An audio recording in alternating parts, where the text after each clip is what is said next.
vanguardias que tienen una relación más directa con el cuerpo y con la moda, ¿vale? Con la indumentaria. Entonces, para ampliar este aspecto, aprovechando que tenemos un alumno que ha estudiado un curso en la Casa Azul de Frida Kahlo, cosa que antes en la historia de esta asignatura nunca habíamos tenido, pues he decidido darle una clase abierta a Jaime para que pueda exponer conocimientos que yo no tengo y que seguramente vosotros tampoco tengáis. Por otro lado, esta es una oportunidad para todos vosotros. Si hay alguien apasionado de algún tema que controle con mucha fuerza, siempre va a tener las puertas abiertas de mis asignaturas para poder compartir. Así que, Jaime, te damos voz y vamos a empezar. Gracias. Bueno, gracias. Y puse esta pregunta, ¿quién fue Frida Kahlo? Que es muy difícil de responder y me hizo girar mucho la cabeza porque como respondió uno de sus novios, su primer novio de la juventud, Alejandro Gómez Arias, no es posible encontrar una respuesta exacta. Su personalidad era contradictoria, múltiple, entonces se puede decir que existieron muchas Fridas.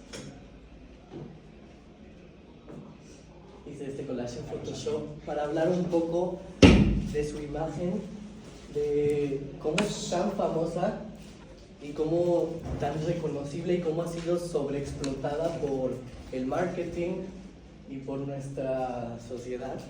A veces a muchos les choca ver a Frida Kahlo y no les gusta ver a Frida Kahlo, pero responde a una sociedad que carece de identidad, que carece de individualidad, y Frida Kahlo creó a lo largo de su vida esta imagen con su indumentaria. Somos el único ser humano, el único animal que utiliza la ropa para comunicarse. Bueno, fue mujer en un mundo de hombres, artista mexicana, era existencialista, literata.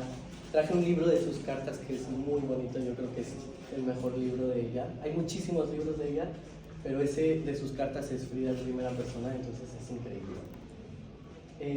Nació en una época revolucionaria de México y no es la única, es imposible en este mundo ser el único en algo, pero sí es un ejemplo muy bonito.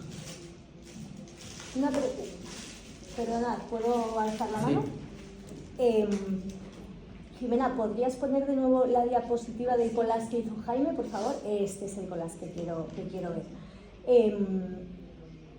Lanzo la reflexión, igual que ha hecho nuestro compañero Jaime, de hasta qué punto todos nosotros podemos identificar esa imagen, la podemos identificar con total facilidad, pero seguramente no seríamos capaces, bueno, hombre, yo espero que yo sí, pero a lo mejor vosotros no seríais capaces de nombrar 4 obras de Frida Kahlo, ¿no? Claro. Realmente eso es algo muy paradójico, porque yo entiendo que las actrices, las modelos, los personajes públicos, así como Lady Di, que tenemos el ejemplo tan claro, a través de su imagen se han convertido en iconos, y a través de esa imagen, porque trabajan precisamente con su cuerpo y su exposición pública, su imagen es su producto y es producto que llega hasta nosotros. Pero en el caso de Frida Kahlo, digamos que su imagen es un fleco, es una consecuencia de su auténtica labor, que, como ha dicho Jaime, no trascendía incluso la pintura, el ejercicio de la propia pintura, ¿no? Claro.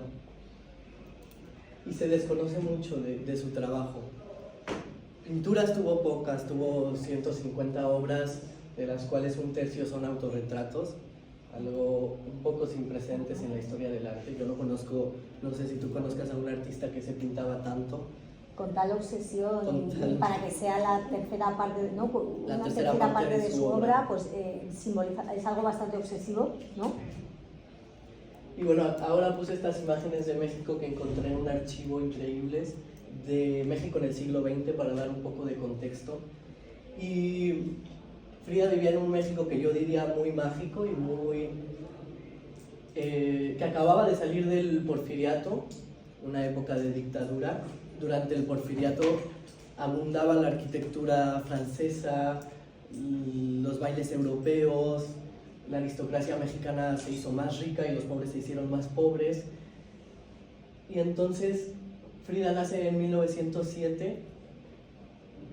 Aquí hay una foto de Oaxaca. Todavía, ese México todavía tenía raíces precolombinas, prehispánicas.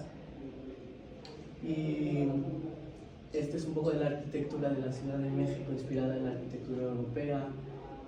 El sistema de transporte era muy bueno. Los surrealistas llegaron a México, llega Leonora Carrington, Remedios Varo, española, Yves Tanguy, a Dalí le gustaba México, y muchos otros artistas que igual no conocemos. Aquí hay una foto de Xochimilco, que es y los canales, que es un poco como Venecia, en estas mexicana. En estas trajineras se transportaba el alimento, en estas trajineras se comerciaba, y ya que la Ciudad de México es una ciudad que fue construida sobre un lago. Acá hay mercaditos mexicanos, llenos de artesanías mexicanas. Es que claro, por las fotos que está poniendo nuestro compañero Jaime, si entendemos, ponemos en el contexto de pues, todos aquellos surrealistas, Leonora Carrington, Dalí, Remedios Varo, toda esa gente, al final el surrealismo es una corriente estética que digamos que busca aquello que está fuera o por debajo, su propio nombre lo indica. Surreal es en otro plano diferente de la realidad, ¿vale? Entonces, si venimos de contextos como Tristan Tzara, toda esa gente que venía de París, que venía de grandes metrópolis total y absolutamente domesticadas, realmente no hacía falta hacer obras. Si tú comparas estas fotografías con el contexto del que venía esa gente, le resultaría realmente una experiencia surrealista en sí misma. Claro. Igual que las Islas Canarias, que también fueron muy importantes en el desarrollo del surrealismo, porque son lugares que están sin miedo a resultar ofensiva, resulta como una especie de quiebre en el afán civilizatorio europeo, ¿no? Realmente esas cabañas que has puesto al principio, que has dicho, todavía quedaban raíces precolombinas. ¿Cómo podía convivir esa arquitectura majestuosa traída de Europa, de estilo renacentista, con esas balsas, con esos canales y con esas especie de cabañas, ¿no? Es realmente como si la cabeza te da un giro, ¿no? También es importante decir que Europa acababa de salir de la guerra, en España vivían la guerra civil, y Estados Unidos tenía el crack del 29, todo el mundo tenía la revolución rusa, todo el mundo tenía problemas, y México era un poco ese paraíso donde llegaron muchos extranjeros, que actualmente todavía se puede observar en la Ciudad de México y en toda la gente que tiene raíces europeas. Aquí hay una cocina típica mexicana. Y también es importante decir que México estaba muy dividido socialmente. Había la gente quería ser francesa, ellos querían ser europeos y se vestían con estos trajes de la Belle Époque. Aquí vemos a una señora montada en un burro, que es ridículo montarse en un burro con un traje de la Belle Époque. Entonces se me hace un poco surrealista. Es surrealista con las mangas de jamón ahí en el asno, ¿vale? O sea... La ciudad de Guadalajara, el Teatro Juárez en Guanajuato. Fastuosísimo el teatro, sí, es fastuoso. Actualmente está igualito. Y había trams. ¿Y había un tranvía? Había tranvía. O sea, había tranvía. Había trenes. Pero conviviendo con los asnos. Sí, con los burros. Surrealista. Total. Todo. Y bueno, quiero introducir un poco a Frida Kahlo. Introducir un poco con este video que me parece interesante. En catalán, iban los burros. Sí, no. A ver. Chocante, muy chocante. Entonces, o te gusta o la ¿Se repeles. escucha bien? Con la pintura de Frida nos identificamos en varios niveles, pero toca los problemas y los miedos atávicos más grandes que tiene. El miedo a la muerte, el miedo al aborto, el miedo al abandono. Son miedos que tenemos todos dentro.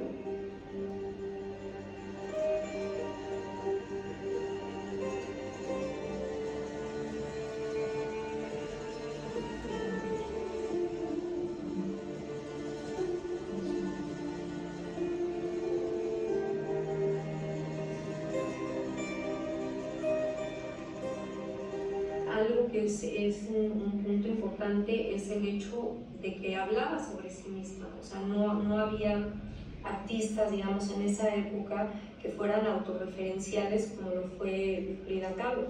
Una obra muy importante. Veíamos una sensibilidad distinta que en ese momento no supimos calificar. Era muy difícil situar a Frida. Mira, lo que más me interesaba, lo que me sigue interesando mucho son sus dualidades. La muerte, ¿no? En el cuadro de una calavera encima de su cama, la dualidad étnica. Ella trabaja mucho en la dualidad hombre-mujer, también desde el venadito, que no se sabe bien si es venadita o venadito, con cuernos de venado macho, pero es ella. Yo creo que la dualidad masculino-femenino, Frida Kahlo la incorpora en sí misma. No es que ella pintara hombres y mujeres, no, pinta lo masculino en ella misma, acentúa los rasgos masculinos de su propio rostro, de la misma manera que también acentúa los femeninos. Si vemos la columna rota, bueno, pues ella está con los senos muy turgentes, muy femeninos, muy perfectos, ¿no? Entonces también los está subrayando.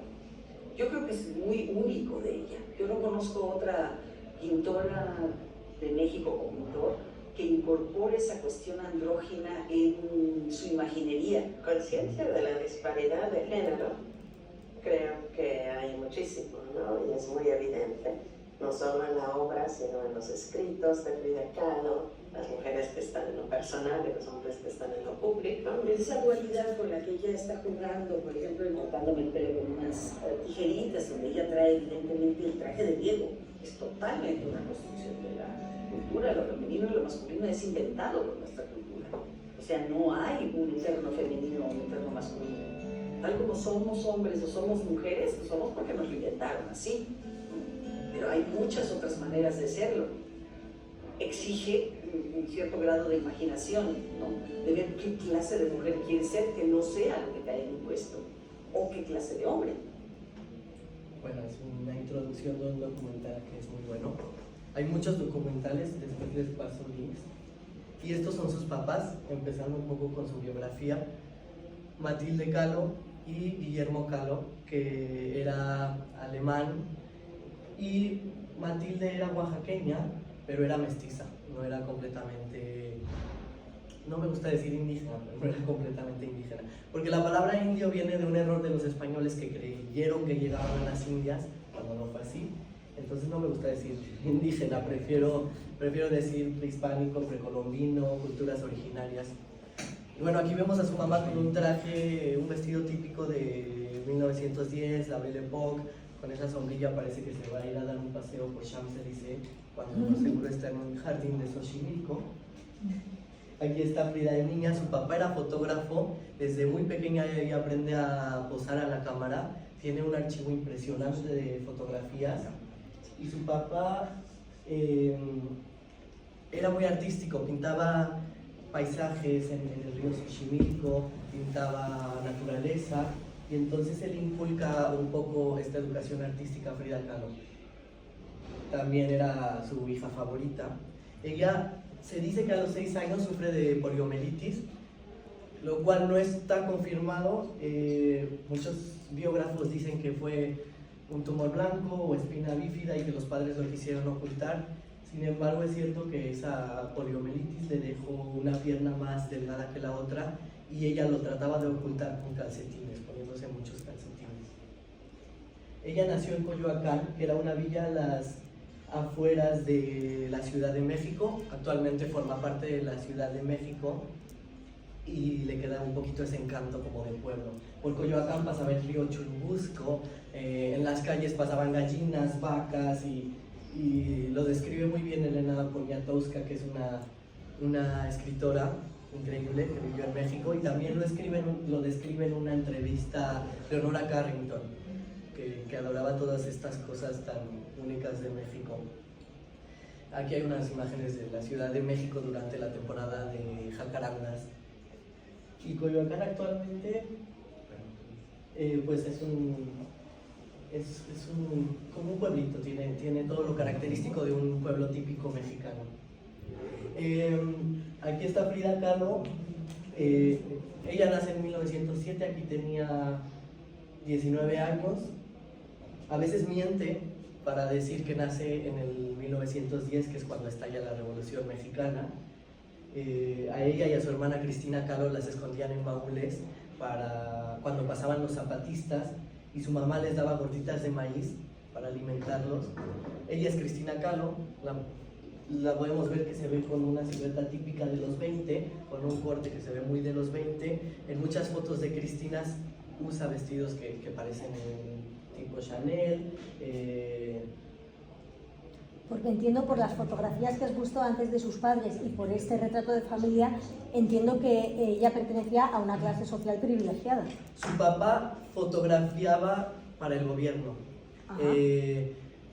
Él durante el porfiriato se dedicó a fotografiar todos los edificios gubernamentales y se movían en una esfera de intelectuales, de artistas. No eran una clase muy alta, pero sí pertenecían a una clase. A un privilegio, a un sí, cierto claro. privilegio. Ha levantado la mano Valeria. ¿Cuál era Cristina? Perdón. Cristina es la de pelo corto, ella es Cristina. La de abajo, ¿no? Su hermana favorita y la más pequeña. A Cristina la adoraba Frida Kahlo. Y aquí la vemos con un traje de hombre, algo que no era nada típico de la época, y que si en tu familia mexicana tu hija se vestía así, pues era casi que... Muy subversivo, muy transgresor. Claro. Y también su mamá era sumamente religiosa. En su casa se rezaba el rosario todos los días. En la iglesia tenían una banca reservada para la familia Kahlo. Y su mamá, pues sí, era muy conservadora. Aquí la vemos con el pelo corto, ahí ya era un poco más mayor.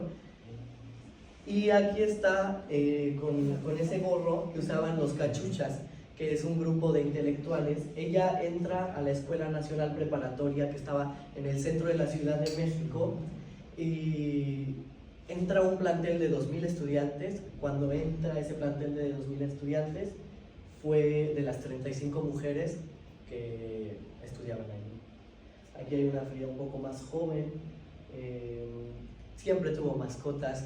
Tenía monos, tenía loros, pericos, tenía un changuito que se llamaba Fulan Chang, tuvo muchos a lo largo de su vida, muchos changuitos. Tenía xoloescuincles, que son estos perros. ¿Qué son los changuitos? Los changuitos es un mono. ¡Ay, yo siempre he querido uno! Siempre, ¿quién no? ¿Quién no? Actualmente todavía en la Riviera Maya puedes ver changuitos ahí colgados. Tú estás comiendo y pasan, ¿verdad? Pasan y al lado de ti.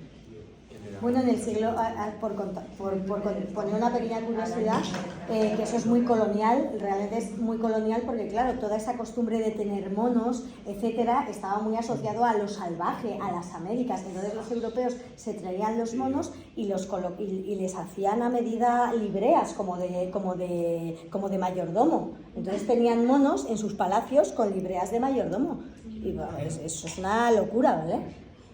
Bueno, en la escuela preparatoria conoce a Alejandro Gómez Arias, el cual se vuelve su primer novio. Alejandro describe que Frida era sexualmente precoz y que en este libro de cartas comparten mucha correspondencia. A mí me impresiona leer cómo escribía Frida a los 15, a los 16 años, que yo no llego a escribir así, yo creo que muchos de nosotros no escribimos así. Porque en la época había más cultura de literatura, de escritura, se mandaban cartas y me parece algo muy bonito. Después, cuando estaba en la Escuela Nacional Preparatoria, forma parte de los Cachuchas, que era este grupo de poetas, intelectuales y dos mujeres. Y hacían muchas travesuras, ponían fuegos artificiales en la escuela, etcétera, molestaban a los maestros. Y en 1925, cuando Frida tenía 18 años, ella va de regreso a Coyoacán en un camión y se le olvida una sombrillita que traía. Se baja del camión y se sube a otro camión. Al camión que se sube por segunda vez es el que choca con un tranvía de la línea Xochimilco.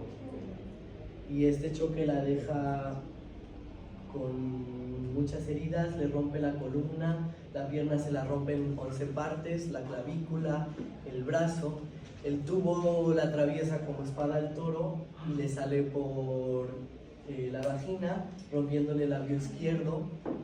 Había un señor en el tranvía que estaba restaurando Bellas Artes y llevaba polvo de oro, y cuando el choque pasa ella se cubre de polvo de oro y su ropa, no sé por qué, describen en las cartas que se queda sin ropa.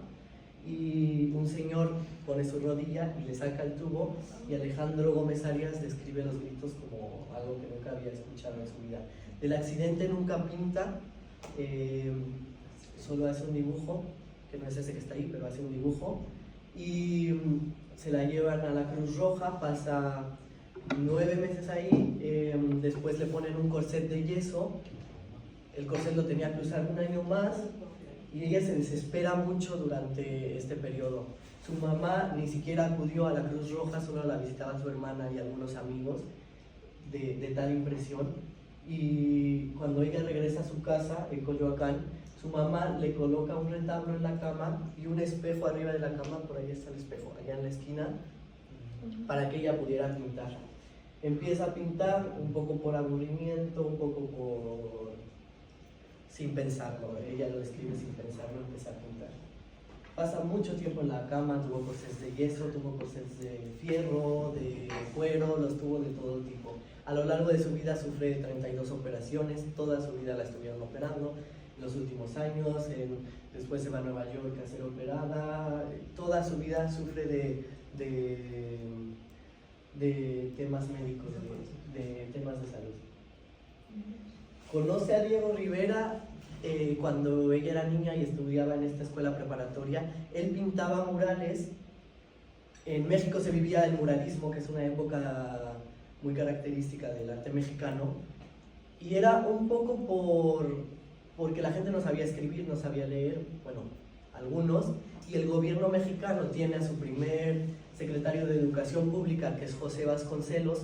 Él venía de Oaxaca, y el gobierno decreta un poco que se pinten todos estos murales, glorificando un poco la historia prehispánica, la historia mexicana, la guerra de la revolución y también la historia mestiza.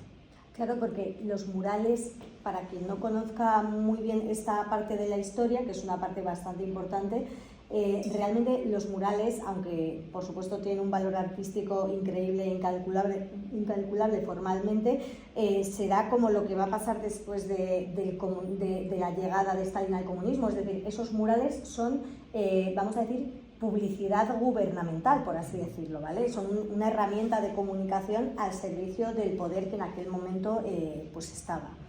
Entonces Diego de Rivera es como el pope, es el más importante de todos los muralistas de México. Claro, estaba también David Alfaro Siqueiros, Tamayo. Rufino Tamayo tiene unas pinturas surrealistas increíbles. De mujeres también estaba María Izquierdo, no era muralista, pero era una pintora. María Izquierdo es mexicana, hay muchas, pero bueno, hoy estamos hablando de Frida Kahlo. Aquí está con Diego Rivera. Diego Rivera es una parte intrínseca de su vida. A muchas personas no les cae bien Diego Rivera. Tenían una relación abierta, los dos tenían amantes. Es cierto que al principio Frida Kahlo actúa un poco más como la esposa, un poco sumisa. Sin embargo, ella se casa de 22 años y él tiene 20 años más. Su mamá nunca estuvo de acuerdo con el matrimonio y describe el día que se casan, lo describe como el matrimonio entre un elefante y una paloma. Valeria, adelante. Sí. ¿Qué? Ah, okay. No, estaba preguntando que si era el señor que salió. A ver, físicamente, pues claramente había una desigualdad de edad y demás, pero tenéis que poneros en esa situación, ¿no? Es decir, Diego Rivera era lo máximo, claro, o sea, era lo máximo maximísimo. Era la superestrella socialmente, o sea, era Chalamet, Guillem Chalamet de la época. Sí, él era amigo de Picasso, él estudió 15 años en Europa. Él sí era un pintor de academia. Frida Kahlo es autodidacta, lo cual es muy importante tener en cuenta de su obra, es autodidacta. Diego Rivera pasa por todas las etapas, observar su obra es muy interesante porque él pasa por todas estas vanguardias, tiene cuadros cubistas, tiene cuadros impresionistas, tiene cuadros muy europeos.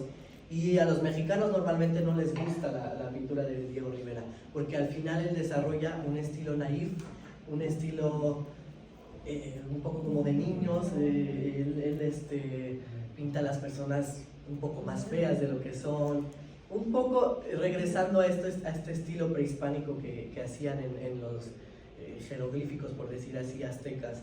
Tiene un estilo como el que, ¿os acordáis que en la clase anterior vimos el estilo de Rousseau el aduanero? Ese estilo que es casi como de ilustración infantil, claro. Que es muy, pues eso, muy de comunicación de ideas directa e incluso con tintes un poquito grotescos, si se me permite la palabra, ¿no? Entonces el estilo de Diego Rivera puede resultarte pues un tanto, es decir, no es fácil decir, wow, realmente es bellísimo esto que estoy viendo, o es fácilmente clasificable. No, es muy difícilmente clasificable.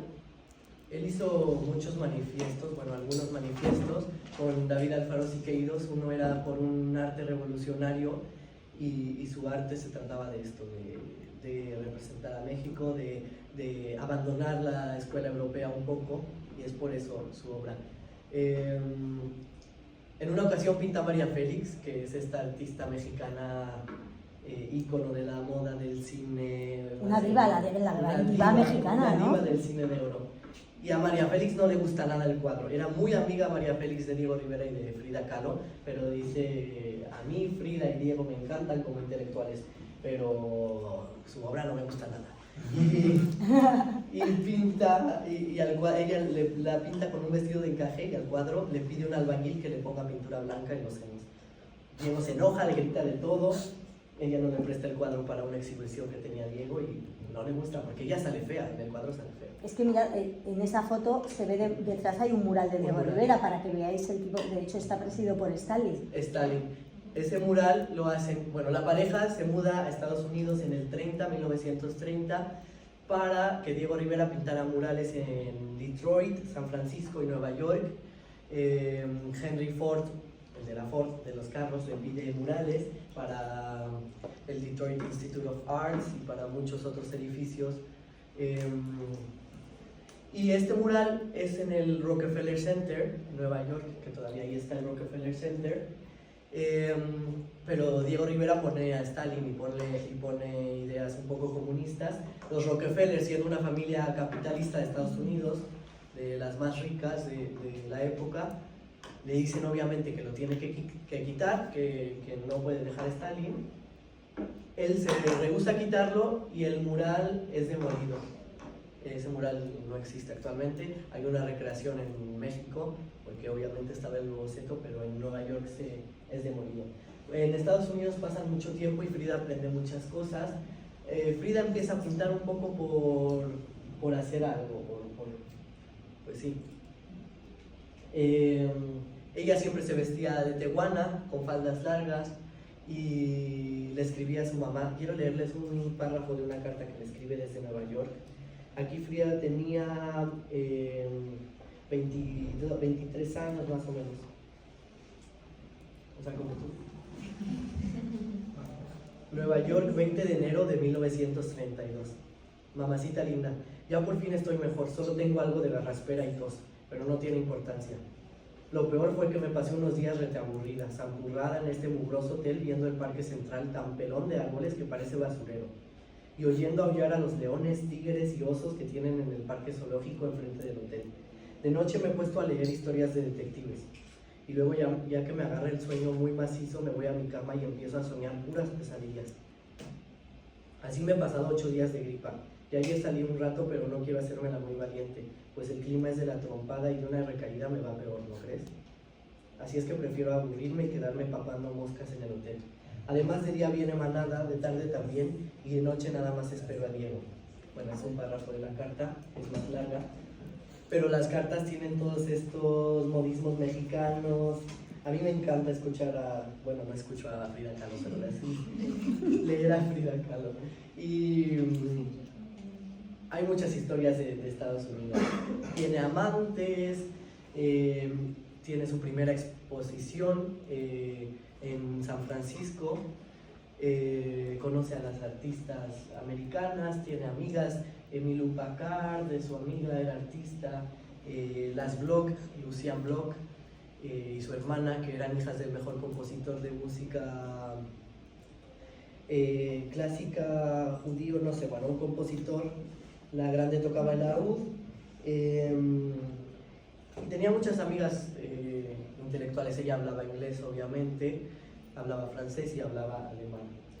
En este párrafo dice cómo su vestido lo usa como un signo político, cultural, pero también nostálgico. Cuando ella está en Estados Unidos, pasa muchos años en Estados Unidos a lo largo de su vida.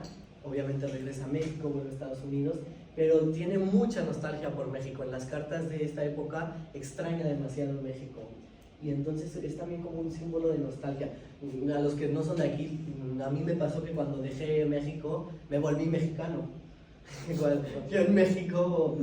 Eras uno que iba por México, pero claro, ahora tu identidad evidentemente sale a la luz o aflora de una forma como mucho más exagerada, por así decirlo, ¿no? Por nostalgia, entiendo. Sí. ¿No? Y también aparece en Vogue por primera vez, ponen unas reproducciones a color de sus cuadros, y a lo largo de su vida aparece en mucha prensa, aparece en Life, en Vanity Fair, la hacen una editorial para Vanity Fair, le hacen fotos para Vogue, fotos a color. Nicholas Murray, que era su amante, le hace fotografías. Bueno, siguiendo con su biografía, en 1937 Diego Rivera intercede por León Trotsky ante Lázaro Cárdenas, el presidente de México, para que fuera refugiado en México.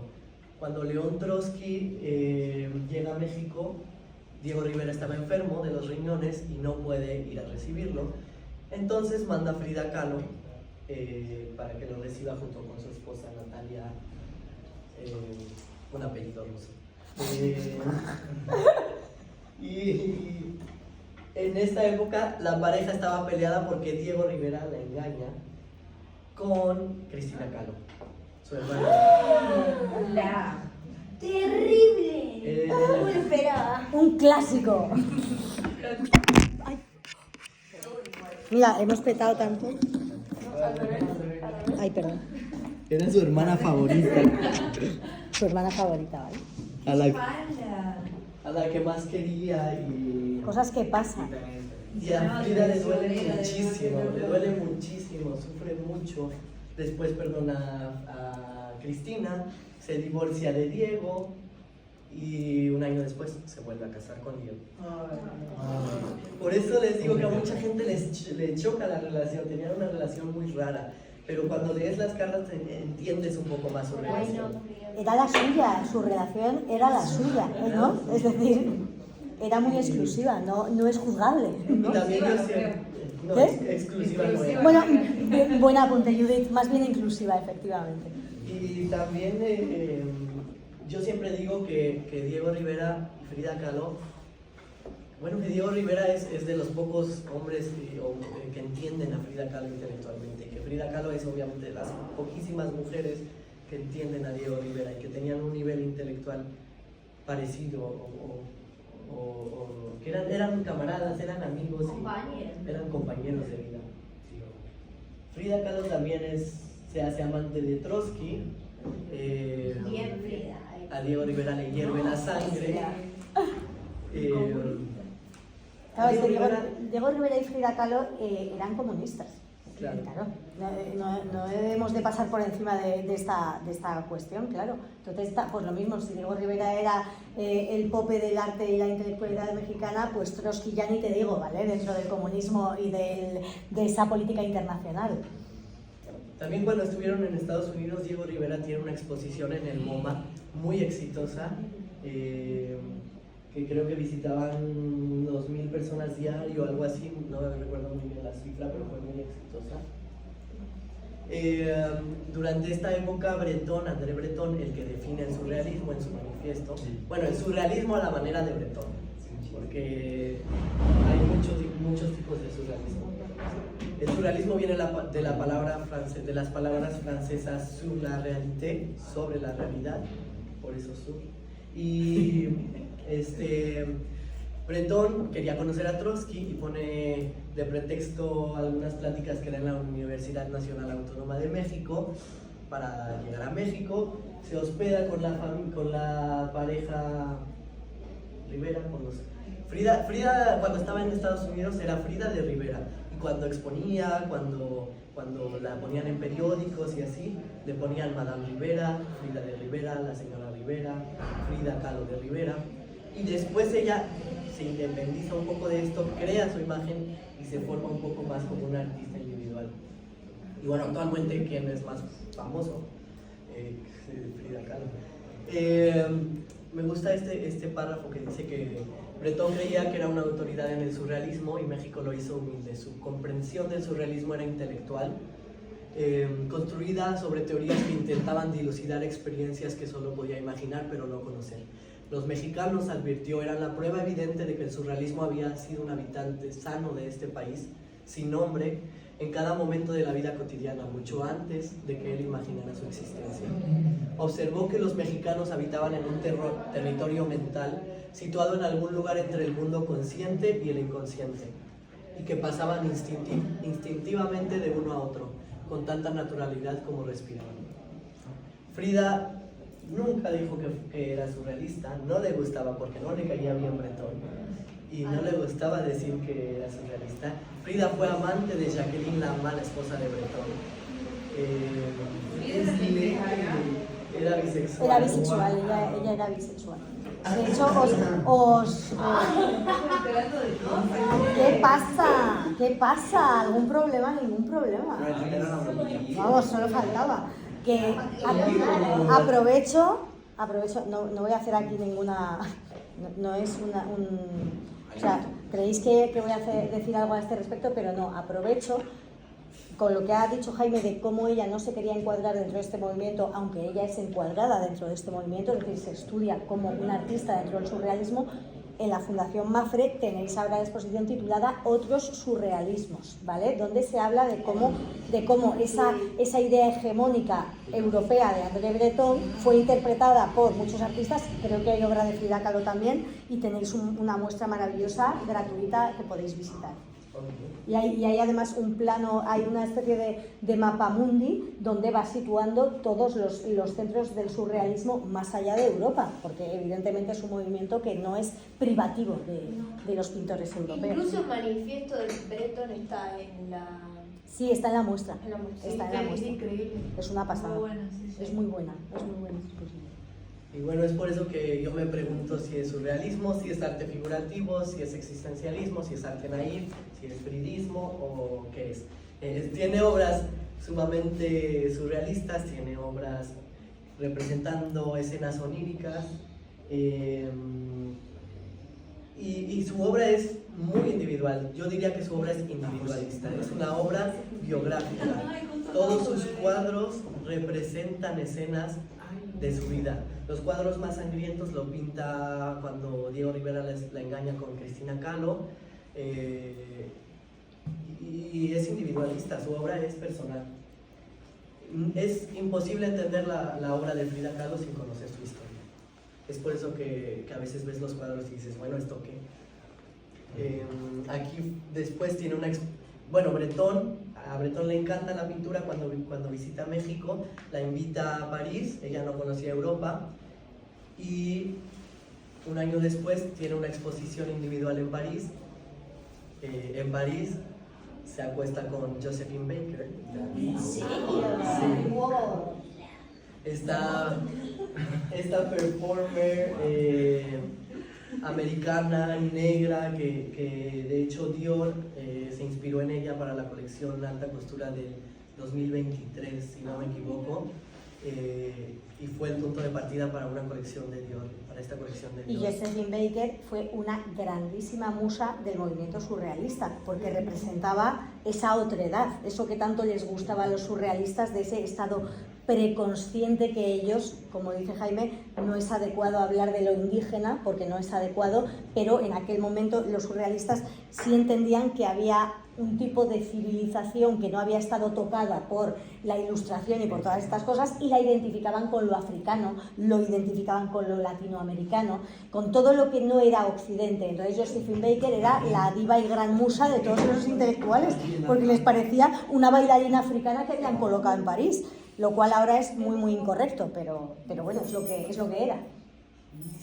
Y a propósito de esta exposición, quiero leerles otra carta que a mí me encanta. Es un poco, estaba enojada en esta carta. Tiene cartas muy bonitas, tiene cartas más poéticas, tiene recados, etcétera. Tiene muchas cartas, pero en esta estaba enojada. Se la escribe a Nicolas Murray, su amante, uno de sus amantes. París, 16 de febrero de 1939. París, 16 de febrero de 1939. Mi adorado Nick, mi niño, te escribo desde mi cama en el American Hospital. Ayer fue el primer día que no tuve fiebre y me permitieron comer un poco, por lo tanto me siento mejor. Hace 2 semanas estuve tan enferma que me trajeron aquí en ambulancia porque no podía caminar.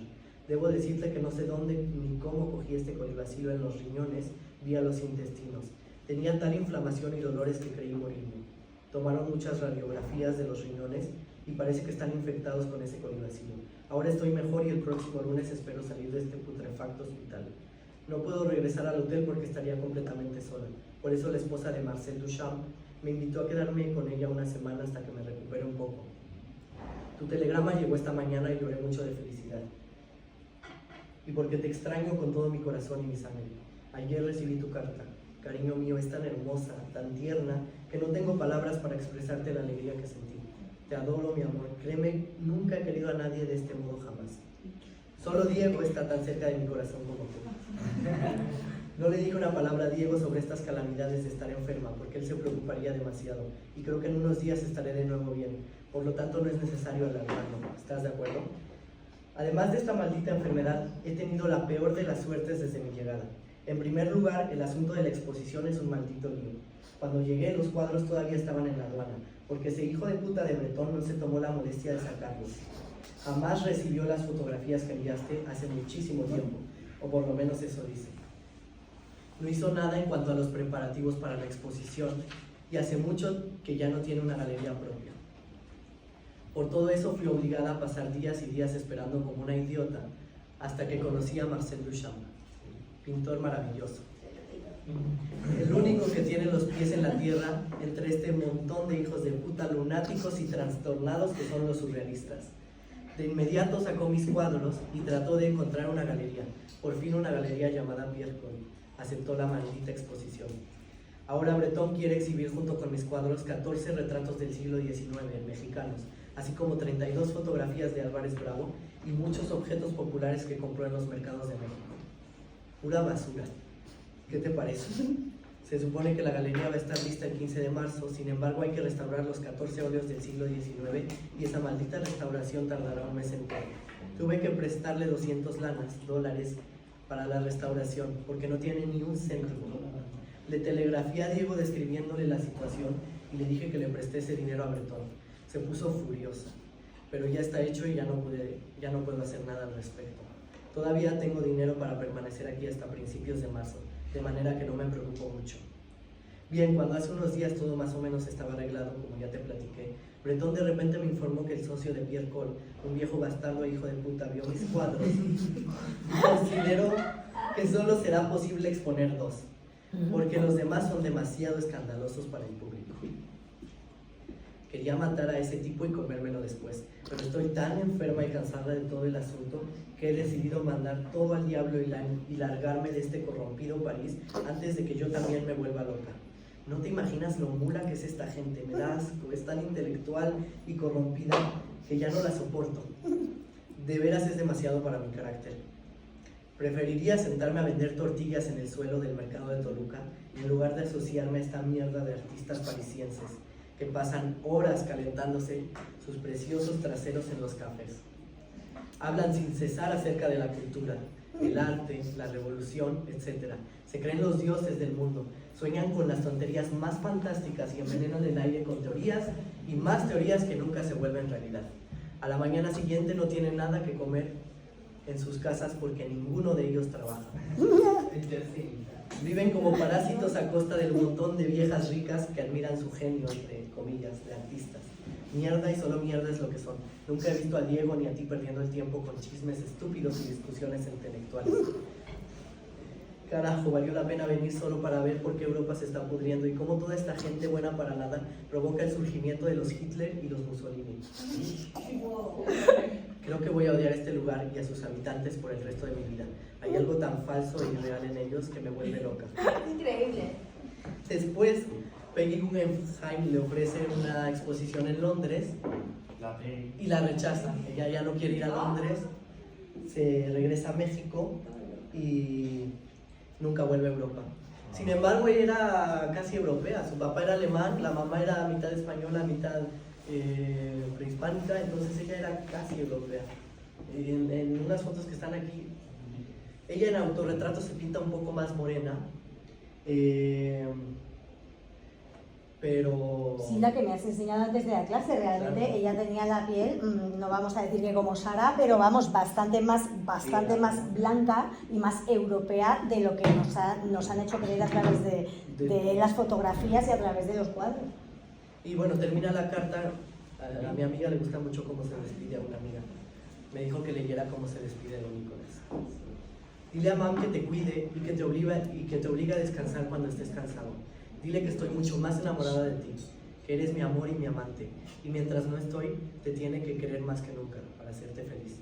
¿Te molesta mucho el cuello? Te mando millones de besos para tu hermoso cuello, para que se sienta mejor toda mi ternura y mis caricias para tu cuerpo, de la cabeza a los pies. Beso cada pulgada desde lejos. Toca con mucha frecuencia el disco de Maxine Sullivan en el gramófono. Estaré ahí contigo escuchando su voz. Te puedo imaginar acostado sobre el sofá azul con tu capa blanca. Te veo apuntar hacia la escultura que se encuentra junto a la chimenea. Veo claramente cómo el resorte salta al aire y oigo tu risa, la de un niño cuando atinas. Oh, mi querido Nick, te adoro tanto, te necesito tanto que me duele el corazón. Supongo que Blanche estará aquí la primera semana de marzo. Estaré feliz de verla porque es una persona genuina, dulce y sincera. Y para mí es como una parte de ti mismo. Es algo importante. Tampoco olvides dormirte en tu cojincito porque me encanta. Ella le bordaba cojines que ahora están en la casa azul. No beses a nadie mientras lees los letreros y nombres en las calles. No lleves a nadie a pasear por nuestro Central Park. Solo es de Nick y Xochitl. Xochitl es flor en náhuatl. No beses a nadie en el sofá de tu oficina. Blanche Heath es la única que puede darte masaje en el cuello. Solo puedes besar a mam todo lo que quieras. No hagas el amor con nadie si lo puedes evitar. Hazlo únicamente en el caso de encontrar una verdadera fucking way. Pero no te enamores. Y bueno, etcétera. Son buenos consejos. Pero habla un poco de cómo tenían estas relaciones abiertas. Nicolás sabía de Diego, tenía costones de una noche. Ella es Chabela Vargas, que también fue su amante, ¿no? Que también fue su amante. Isamu Noguchi, que a Isamu Noguchi Diego le saca una pistola y lo saca pistolazos de la Casa Azul. Georgia O'Keeffe, José Bartolí, que José Bartolí era un pintor catalán. Con José Bartolí y con Michel Petitjean, un francés que conoce cuando estaba en París. De hecho, este libro lo escribe el hijo de Michel Petitjean durante su estancia en París. Habla durante su estancia en París y le regala un cuadro que se llama El Corazón. Pero durante esta época, a pesar de que en esta carta estaba muy enojada con Europa, ella ayuda a la causa de la guerra civil económicamente y un poco con relaciones públicas, junta dinero. Este es el que le regala a su amante de París. Oh, qué bonito. A ver, mira, pásaselo a los demás para que lo puedan ver. ¿Y hoy está en algún lado este cuadro? Pues creo que ahí dice. Lo que pasa con sus cuadros es que la mayoría están en colecciones privadas. Esta es Jacqueline Lama, la esposa de Breton. Y tiene más, tuvo muchísimos amantes. Aquí escribió: hoy conocí a Chabela Vargas, extraordinaria, lesbiana. Chabela Vargas era abiertamente lesbiana. Sí, vamos, ella nunca lo ocultó. Es más, se me antojó eróticamente. No sé si ella sintió lo que yo, pero creo que es una mujer lo bastante liberal que si me lo pide no dudaría un segundo en desnudarme ante ella. ¿Cuántas veces no se te antoja una costonilla? Ella, repito, es erótica. ¿Acaso es un regalo que el cielo me envía? Sí, ¿no? No pierdes tiempo, Esta es la carta que les acabo de leer. ¡Oh, qué bonita! Y ella siempre besaba las cartas. Y le ponía, le das un beso a Maja, le das un beso a no sé qué. Aquí hay un periódico de la época. Es que si lo comparáis, yo mantengo vivamente que hay muchísimas épocas históricas que han tenido una relajación moral muy superior a nuestro tiempo. Ahora la gente muy conservadora siempre está diciendo, es que ahora, es que tal, es que todo se va de madre. Eso es mentira, mucho se dice y poco se hace. Mucho se dice y poco se hace. Es decir, ha habido momentos donde todas las cuestiones que tenían que ver con la poligamia estaban total y absolutamente interiorizadas y naturalizadas sin ningún tipo de problema por ningún lado. Pero ahora a la mínima nos rasgamos las vestiduras. Claro, no sé, ahora la gente se sorprende mucho. La gente ahora se pone como a ennoviarse a los 18 años, hasta le presentan los novios a sus padres. Yo digo, ¿pero qué hacéis?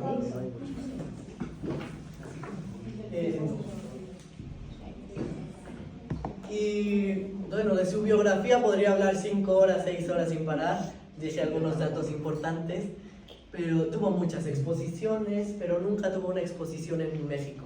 Ella anhelaba una exposición en México y entonces su amiga Lola Olmedo, que también era fotógrafa y era su mecena, le organiza esta exposición en México 2 meses antes de que ella muera. O sea, acude a la exposición y muere. Para el día de la exposición fue muy difícil conseguir todos los cuadros, porque los cuadros, ella vendió muchos cuadros en vida. En las cartas dice que los vendía en $200. Sí, iba sacándolos adelante para ganar dinero. Sí, a su amiga Dolores del Río, que era una actriz mexicana que triunfó en Hollywood y muy famosa y tiene películas interesantes y estilismos interesantes. A su amiga le hace un cuadro con unas lesbianitas ahí en medio y es muy interesante el cuadro. Sus últimos años de vida fueron muy duros. 11 meses antes de que muera le amputan la pierna. También como en el 32, algo así, le amputan los 5 dedos de la otra pierna. Todo debido a las secuelas de... Pues muchos son secuelas del accidente, sin embargo... Y de la polio, porque realmente si es verdad que tuvo la polio, es una enfermedad que, aparte de dejarte la pierna más delgada, a lo largo de la vida vamos a decir que te va mermando capacidades. O sea, que es que se le juntó el hambre con las ganas de comer a la pobrecilla. Sí. En los últimos años ella se va a Nueva York a que le hagan una operación, le fusionan las vértebras y le hacen otra operación. A lo largo de su vida tuvo 32 operaciones, es increíble. Y le hacen otra operación un poco, creo que de trasplante del hueso, de la cadera, algo así, con tan mala suerte que los huesos tenían hoyo. Y entonces hay unas cartas de su hermana describiéndole la situación al doctor, y es impresionante todo, o sea, leerlo en cartas es impresionante todo lo que le pasaba. Aquí hay muchas cartas, se vuelve muy amiga de sus doctores, muchas cartas que le mandan los doctores. También médico, sufre 3 abortos. Yo me atrevería a decir la primera mujer que pinta el aborto, y que pinta estas escenas tan sangrientas. Nunca pudo tener hijos. Algunos historiadores del arte dicen que los monos eran un poco como sus hijos, ella no era a sus animales. Y aquí escribe: quizá esperen de mí oír lamentos sobre lo mucho que se sufre viviendo con un hombre como Diego, pero yo creo que las orillas de un río, yo no creo que las orillas de un río sufran por dejarlo correr. Cuando muere Frida, Diego decae mucho, lo cuentan él tenía hijas de otro matrimonio y lo cuentan sus hijas en una entrevista. Diego muere solo 3 o 4 años después. El Museo Frida Kahlo abre igual como 4 o 5 años después de la muerte de Frida Kahlo, entonces está casi sin tocar. La museografía se le encarga a Carlos Pellicer, un poeta que era amigo de Frida, y a muchos amigos de Frida. Ella escribe, ahí en el detalle están imágenes de su diario. Escribe los últimos 10 años de vida a su diario y es muy gráfico. Ilustra sus emociones, es una obra muy psicológica todo el diario. Y ya vemos esta letra más fuerte, más... Sí, como más despreocupada y más expresiva. Más expresiva. Escribe, espero alegre la salida y espero no volver jamás. Y... ¿Cómo se queda ella en silla de ruedas? Ella nunca deja de... Ese es el que le hace a Dolores del Río. Con unas lesbianas aquí. Y con muchos elementos de la tierra. Se lo explica en una carta, pero me gusta mucho.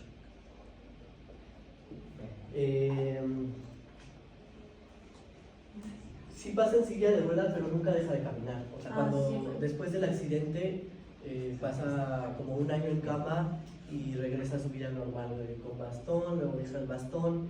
Ella siempre vio la enfermedad positivamente, ¿no? Nunca fue una mujer triste, nunca fue una mujer... Se le ve un poco como un mártir en la historia del arte, pero nunca fue una mujer que... Plañidera, ¿no? Nunca se recreó en... Una cosa es utilizar, como ella utilizó, con mis pocos conocimientos sobre su obra, el dolor como una especie de herramienta creativa, y otra cosa es vivir desde la angustia, que no fue la manera en que ella decidió vivir. Y aquí hay algunas fotos que seleccioné, aquí para hablar un poco de su indumentaria. Este tocado se llama Resplandor, porque asemeja un poco al resplandor del sol. Es un traje tehuán, de la región de Tehuantepec, que está en Oaxaca, en el estado de Oaxaca. Y bueno, ahora digo más del traje de tehuana, pero también usaba rebozos. Aquí me traje un rebozo más delgado, porque los rebozos son más anchos, pero me traje este que es como tipo bufanda.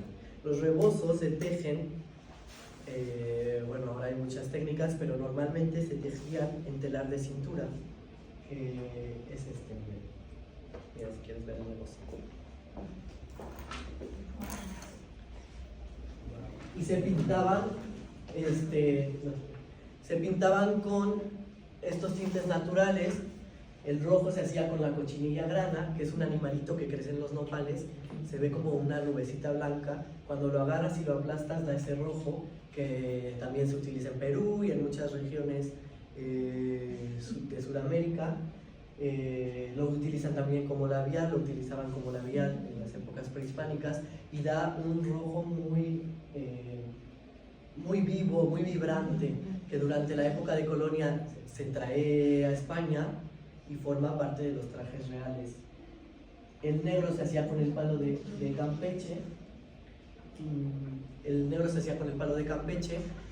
y durante la época de México como colonia se llama el negro español. El negro español, que lo vimos en Felipe II, ¿recordáis? El palo de Campeche como símbolo de la colonización, porque expoliaban el palo de Campeche para claro, porque es un negro muy intenso, entonces se vuelve el negro para los Borbón, se vuelve el negro a la española, la moda a la española. También su mano enjollada salió en la portada de Vogue Francia. Elsa Schiaparelli, cuando estuvo en París, hace un vestido que se titula Madame Rivera. Este abrigo es, por ejemplo, de Guatemala, es una pieza de Guatemala. Ella coleccionaba muchas piezas originales, muchas piezas prehispánicas. Y el rebozo aquí, rosa mexicano, que se llama rosa mexicano por un diseñador que se llama Ramón Valdiosera, que hace una colección completamente de este rosa, de este magenta, y el presidente de la época lo patrocina para que presentara esta colección en Nueva York, París, Londres y diferentes capitales de la moda. Esto fue en el siglo, como en el 50, algo así, 40, no sé, algo así. Y entonces adopta el nombre de rosa mexicana. Este es un video de 1 minuto. De 1980 oí que el textil de los pueblos originarios era nada más para indios y hippies. La verdad dije, bueno, pues no puede ser posible esta discriminación, ¿verdad? Y nos comprometimos, los maestros tejedores, pudimos tramar para dignificar el textil de los pueblos originarios. El enjulio de arriba que representa el cielo y la vara de abajo que representa la tierra. La urdimbre es el hilo vertical, la trama es el hilo horizontal, en donde los pueblos originarios del mundo plasman la cosmovisión, la identidad, que los pueblos originarios vean que es tan grande las ideas de un gran diseñador como las grandes ideas de los pueblos originarios. Ese es el objetivo de hacer una colaboración con respeto y honor a quien honor merece. Es un fragmento de un documental que luego les paso. El morado, por ejemplo, aquí no sé si es con tinte natural o es industrial, pero el morado se hacía con un caracol que se llama murex, que crece en las costas de Oaxaca y otras costas del mundo. Este caracol solo se tiene que aplastar un poco para dar el tinte, sin embargo está un poco en peligro de extinción porque hubo una época que de Japón lo cazaban mucho. Bueno, hay una historia ahí que cazaban mucho este caracol y entonces ahora está muy protegido. Con eso se hacía el morado. Esto está en la Casa Azul de Coyoacán. Son sus trajes, sus vestidos. La parte de arriba se llama huipil, que es un nombre prehispánico. Después, estos trajes ya son trajes mestizados. Ahora tengo una imagen de trajes más prehispánicos, pero ya son trajes mestizados. Se bordaban con flores, algunas culturas los bordan con elementos que tienen de acuerdo a la época. Si es época de mangos, le ponen mangos. Si es época de perico, le ponen pericos. Si hay orquídeas, le ponen orquídeas. Entonces es una cultura muy ligada a la tierra, que trabaja con los elementos de la tierra, que trabaja con los elementos de la naturaleza. Y los tocados cumplen con funciones sociales, culturales, estéticas y simbólicas. El resplandor, que ya lo dije, es elaborado de holán almidonado y es utilizado para destacar o dar importancia al anfitrión de la fiesta, o en bodas también, se utiliza en bodas. Hay varios trajes en Oaxaca: el casual, que no puse ahí la descripción, el media gala, el gala. El media gala, por ejemplo, es la falda que tiene un holán blanco hasta abajo, como estas, con el holán blanco. Y de blonda, de brocado o de galón en la parte inferior. Un dato importante en este traje es la orientación de los peinados para las mujeres oaxaqueñas. Si están del lado derecho significa que son casaderas, y las que lo tienen del lado izquierdo, a ver cómo dice. Las mujeres casadas lo tienen del lado derecho y las casaderas lo llevan del lado izquierdo. También llevan monedas en el peinado como símbolo de... Ese es en el traje de gala. Consta de un juego de ahogadores, el semanario, un pulso de arete, un pulso. ¿Qué son los ahogadores, Jaime? Es joyería. Ahora sale en fotos. Ahora, la enagua y el huipil. La enagua es esta falda. Sí, la falda que va debajo, sí. La blanca. La blanca. Los rebozos también, por ejemplo, en la época de la Revolución se utilizaban para transportar armas. Las mujeres en el rebozo traían así. Ocultaban así las armas. Sí, sí, ocultaban las armas. Y mientras las adelitas se les llamaba en la Revolución. Aquí en estas fotos hay un traje más prehispánico que se componía solo del huipil. Los huipiles eran bordados a mano y actualmente también se bordan a mano, sin embargo, obviamente ya se puede bordar a máquina. Y ahí hay un traje de tehuana, hay muchos tipos de resplandor. El traje de tehuana tiene algo muy particular, que lo va a decir en un video de ahora, que todos los elementos más visuales, más llamativos, se concentran en la parte superior. La joyería, las flores, y esto permite al espectador concentrarse en la cara y en el torso del que lo porta. Entonces, algunos historiadores del arte dicen que Frida Kahlo escondía sus incapacidades con estas faldas largas y este traje de teguana. Hay una entrevista que le hacen a un artista que estaba en Bellas Artes, en la ópera, y dice que Frida Kahlo llega al palco mientras estaban cantando una ópera y que tintineaban sus joyas, y que cuando ella entraba a un lugar todo el mundo volteaba, y que ese día a todos los dejó impresionados, que su presencia era muy mística, muy fuerte. O sea, si ves entrevistas de gente que la conocía, es impresionante. Hay una Chabela Vargas que se expresa muy bien. Aquí está María Félix con el traje de teguana, con un rebozo en la cabeza, y María Félix también usaba mucho eso de ella.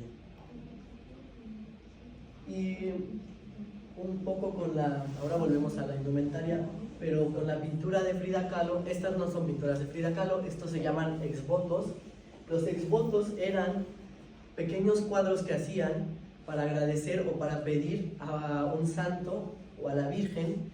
Los hacía el pintor del pueblo y los llevaban a la iglesia, agradeciendo que, por ejemplo, aquí está el que hizo la familia Kahlo después del accidente, y escribían: agradecemos que nuestra hija está bien, etcétera. Y claro, los exvotos que están en todas las culturas, sobre todo de base católica, son como una especie, como dice Jaime, una especie de viñetas o cuadritos pequeños que son una intermediación entre lo humano y lo divino, es decir, son como ofrendas narrativas, vamos a llamarlas así. Y entonces muchos historiadores del arte dicen que tiene mucha influencia de la pintura religiosa, de los exvotos. Esta es su colección de exvotos, tenía muchísimos exvotos. Su pintura era de pequeño formato, y también en un documental dicen ella, ¿cómo es posible competir con el grandísimo mural y el grandísimo hombre del arte que era Diego Rivera en formato 70 por 90? Son cuadros muy pequeños, incluso van a salir más grandes en el proyector de lo que son en persona. Un tercio de su obra eran autorretratos. Si los relacionamos, si les ponemos el año abajo y contamos historias de lo que le pasaba en el año, son muy autobiográficos. Aquí está el Empire State, esa tierra de volcanes que es México, el vestido, a simple vista parece una escena de sueño, una escena onírica, pero son elementos muy autobiográficos. Aquí están las lesbianas, sus padres. Está el dios de la lluvia por ahí acostado, el dios de la lluvia azteca, y pinta el dedo ahí lastimado. Lo pinta antes de que le cortaran los dedos, como si supiera. Esta es su nana, y se llama Mi Nana y Yo. Ella tuvo una nana yaqui, que es una cultura del norte de México, y también tiene naturalezas muertas que los que analizan su obra le llaman naturaleza viva, porque son muy coloridos, muy vivos. Tiene cuadros donde representa emociones, alegría, tristeza. En los autorretratos, en este por ejemplo se pone más morena de lo que era. Siempre se pinta diferente, siempre que ves uno es una Frida diferente. Este se lo regala Nicolás Murray, se llama Autorretrato con collar de espinas. Los monos en la cultura azteca acompañaban al dios de la muerte, Xibalba, en su viaje al Mictlán, que el Mictlán es el inframundo azteca. Este es otro cuadro que se llama Moisés, o a veces lo llaman de diferentes nombres, y lo pinta por un encargo de un ingeniero que era su amigo, y le pide leer el libro Moses de Sigmund Freud, que habla un poco sobre la cosmovisión de todas las culturas del mundo. Ella pone al sol como el centro de las culturas. Su lado derecho están las culturas de Occidente, son las europeas, ¿no? De Occidente, la Santísima Trinidad, la Virgen María, la Venus, pone a personajes importantes, porque ella lo explica en una carta como de 10 páginas que no tenemos tiempo de leer ahora, pero es muy interesante cómo lo explica. Un dato interesante es que en la cultura azteca, God is a woman, porque la madre de los dioses, la diosa más importante, es una mujer, Coatlicue. Se llama Coatlicue, es la madre de Huitzilopochtli, de todos los dioses. Aquí pone a Tlaloc, que es el dios de la lluvia, y pones a Quetzalcoatl, que es un dios maya, la serpiente emplumada. Pone a Mahatma Gandhi, a Marx, a Freud, a Lenin por allá, a Hitler. Y bueno, yo no me sé muy bien la interpretación y la explicación que da Frida Kahlo, pero es muy interesante cada elemento, cómo lo explica y cómo lo relaciona. Después ella dice, el cuadro no me gustó nada, es una basura, y releí el libro y encuentro mi cuadro muy simplista y muy tonto. Pero... Bueno, pero es una barbaridad de cuadro. Yo, por ejemplo, vamos, admito mi ignorancia con humildad. Yo nunca había visto este cuadro en mi vida y es como una teogonía bestial, es increíble, o sea, es realmente increíble, ¿no? Claro, y a veces ella se expresaba de su pintura como pintura fea en las cartas. Un poco a forma de burla, o no sé. Después, Diego Rivera dice que no había conocido a una mujer que había plasmado tal poesía agónica en la pintura. Este cuadro lo pinta porque ve una noticia en el periódico donde el señor apuñala a su esposa porque sospecha que le fue infiel. Cuando la policía lo interroga, él dice, pero si solo fueron unos cuantos piquetitos. Y lo pinta en el 35, que es el año en el que Diego la engaña con Cristina. Entonces muchos historiadores del arte lo relacionan con que ella dice que fueron unos cuantos piquetitos todos estos engaños de Diego y lo relacionan con su historia con Diego. Este se llama El aborto y ella pinta muchas dualidades, muerte, vida. Le gustaban mucho las culturas asiáticas, el judaísmo, y en un cuadro que no puse aquí, pero ahora lo buscamos, este lo tiene Madonna en su colección. Madonna, la cantante, tiene 3 cuadros de ella. Y este lo pinta cuando está en Estados Unidos. Pone el inodoro, que es un elemento un poco cómico. En sus cartas se burla un poco de la cultura americana. Hay aspectos que le parecen ridículos de los americanos. Y se llama Mi vestido cuelga allí. Lo titula en inglés, creo que es My dress is hanging there, algo así. Como ahí, suspendido, entre todo el escándalo, entre todo el capitalismo, entre todo. Ella ve mucha pobreza en las calles de Nueva York. Va a las fiestas de los Rockefeller, era amigo de los Rockefeller, de los Ford. Ford era antisemita y en una fiesta de Ford le hace un comentario sobre los judíos a modo de chiste, algo así como, señor Ford, platíquenos, usted que es judío, algo así le dice. Era muy cómica. Y este se llama Autorretrato en la frontera entre México y Estados Unidos. Esta es obra de los primeros años de su vida. Después evoluciona mucho y en los autorretratos vemos diferentes... Este es un cuadro así chiquitito. Después vemos diferentes elementos. Aquí se muestra ella en estas diferencias culturales que tenía y que sintió, esta nostalgia que sintió por México. Ella encuentra un país muy industrializado. Diego Rivera dice que el cambio mundial está en Estados Unidos, Frida Kahlo no.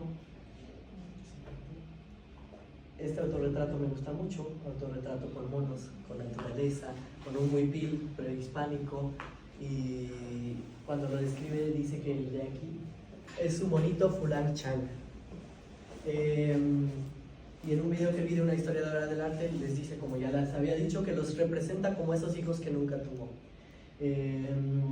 Para mí es muy mexicano, es una estética muy mexicana, que a pesar que podemos ponernos muy pesados en cuestiones de composición y de inspiración, de precedentes y así, logra crear esta estética que es muy mexicana. Mexicano ya es mestizo, no es prehispánico. México significa la fusión entre dos culturas y más.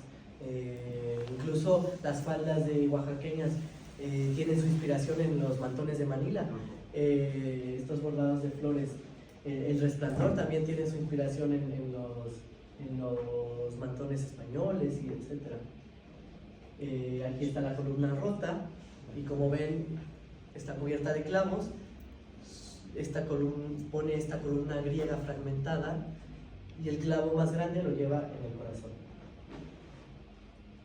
Este cuadro está perdido, se llevó una vez a una exposición en Rusia y se perdió. Solo tiene dos cuadros de gran formato, que es la mesa herida y las dos Fridas. La mesa herida a mí me gusta mucho. En el libro hay otras imágenes, pero está perdido. ¿Quién sabe dónde estará? Algún día a ver si sabemos. Mi favorito. Las dos Fridas también es este cuadro de gran formato que está en el Museo de Arte Moderno de México. Ella en vida se lo vende al gobierno de México. Me hubiera gustado encontrar una imagen de más calidad, pero es muy bonito. Ver sus cuadros en persona es muy bonito. Y para mí sí es una obra sin precedentes. Para mí este autorretrato doble de ella, separando su personalidad, la composición. En el libro de Taschen hay unos ejemplos de unas gemelas que hace un pintor español, pero este para mí es un cuadro muy único. Las dos Fridas se conectan por una arteria que une sus corazones. Una lleva el corazón abierto, la otra no. Y pone una Frida más europea con traje de encaje y la otra tiene un huipil, un traje de tehuana, que le gustaba a Diego. A Diego le encantaba que Frida se vistiera de tehuana. La Frida tehuana lleva en su mano un retrato pequeño de Diego, que no se alcanza a ver. Y al final la otra Frida corta la vena, la sangre que sale, representando un poco el dolor, se convierte en las flores del vestido. En el estampado de las flores. En el estampado de las flores del vestido. Estos cielos característicos son muy característicos de Frida, que algunos historiadores dicen que se parecen un poco a los de... ¿Velázquez? El Bosco.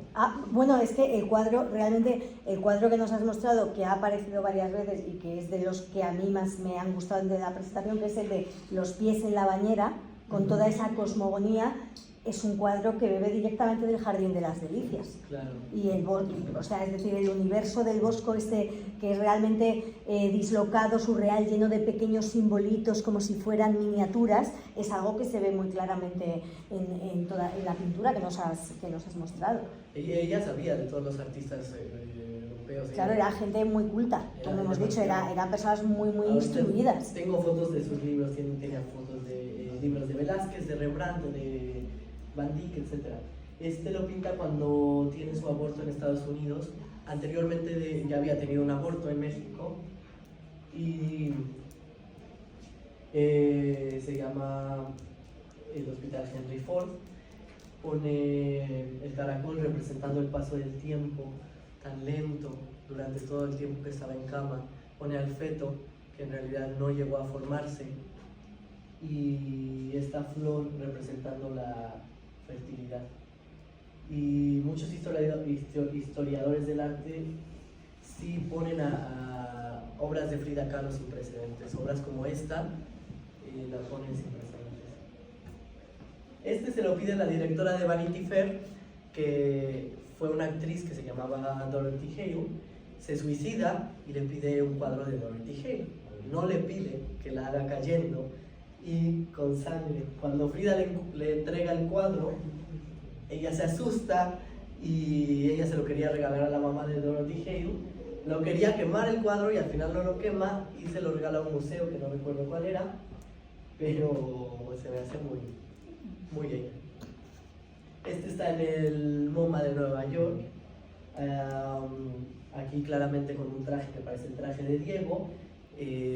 Cuando el MoMA habla de este cuadro dice que es un precedente en el arte queer, en todo esto de los genderless.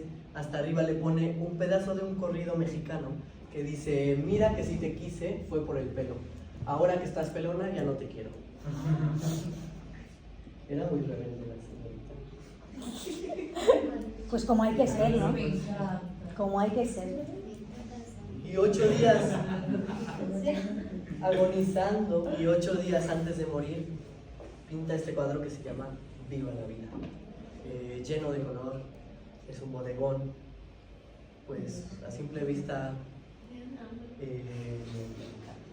no sé. Es un bodegón lleno de vida, lleno de vitalidad. Realmente en la cultura, en la tradición del bodegón muchas veces se asimila o se llama naturaleza muerta, porque un bodegón de lo que nos está hablando no es de que qué bien pinto un membrillo, lo que nos habla es de todo lo que estoy representando va a morir. Igual que tú, se va a degradar, eso es de lo que habla el bodegón, que luego se convierte en la vanitas, que es otro tipo de bodegón. Esto es exactamente lo contrario a esa tradición, ¿no? Ella dice, pintó flores para que así no mueran. Y esta es la Casa Azul de Coyoacán, tenía una especie de pirámide, pero vamos a pasar estas fotos un poco más rápido. Son fotos, ahí está el doctor Juan Farril, y de fondo está un retrato del doctor Farril. No sé cómo describir esta escena. De fondo está un autorretrato de Frida Kahlo con el retrato del propio doctor. Sí, como si fuera.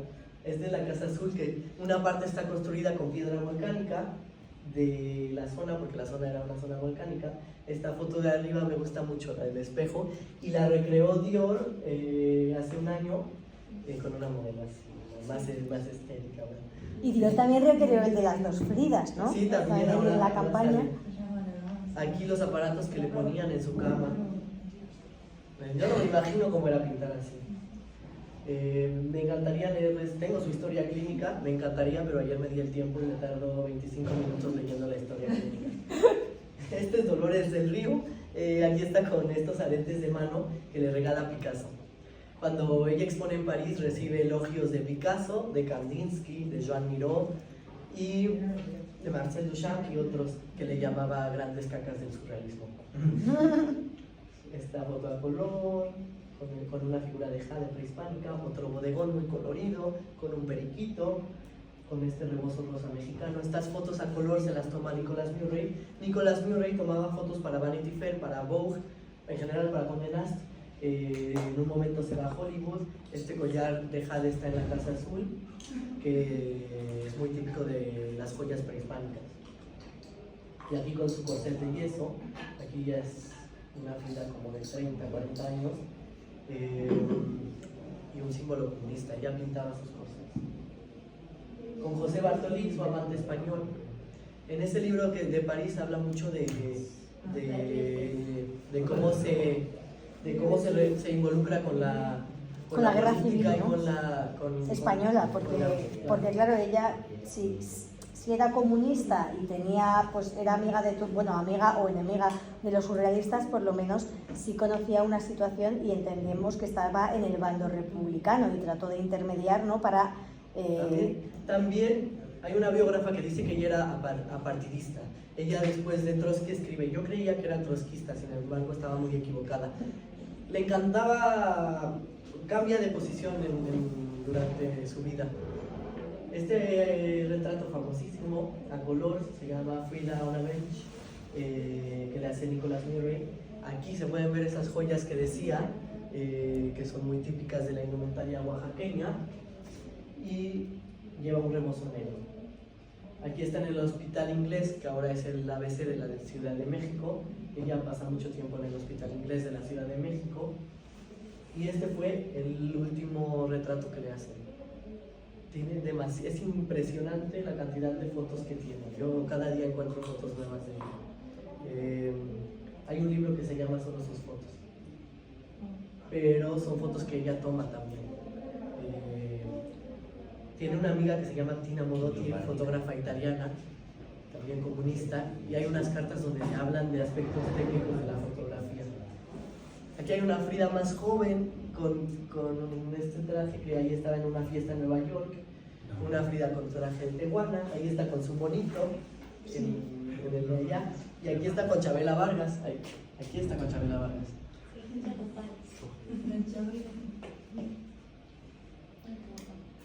Este forma parte de una sesión que le hace Vogue.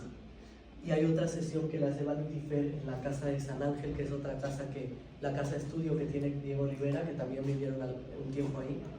Miren todas estas cosas que tenemos. Enamórate de ti, de la vida y luego de quien tú quieras. A Diego Rivera le dice esto, le dice, y una cosa puedo jurar, yo que me enamoré de tus alas jamás te las voy a querer cortar. Qué hermoso. Y acá vemos cómo diseñadores, artistas se inspiran en el siglo XXI, un poco en su estética y su imaginario, en Frida Kahlo. Es muy interesante este video.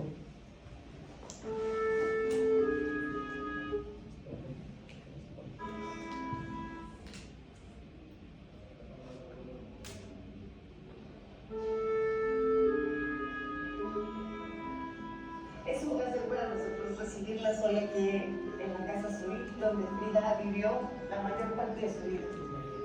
Digamos que Celestrosa, yo tuve la fortuna de ser la primera curadora de la exposición de vestidos de Frida Kahlo en la Casa Azul. Revisando este guardarropa, me encontré con un acervo maravilloso de vestidos, piezas que van desde Puebla, Oaxaca, Chiapas, Guatemala. I'm obsessed with this part of the house because you feel the intimacy of all the world. L'aspetto che mi è piaciuto molto esplorare in questa collezione è l'aspetto della farfalla, che è un importante elemento simbolico legato alla trasformazione, alla metamorfosi. Ecco, io credo in fondo anche Frida Kahlo ha realizzato una metamorfosi su se stessa, con il suo lavoro, con il suo modo di abbigliarsi. In some way she transformed herself like a butterfly. Exactly, and the butterfly symbolizes in Frida's work freedom, transformation, as you're saying, and health. La Polo le dejó la pierna derecha más corta. Ella empieza a usar faldas largas para esconder esta diferencia física. A los 18 años viene viajando de la escuela hacia su casa.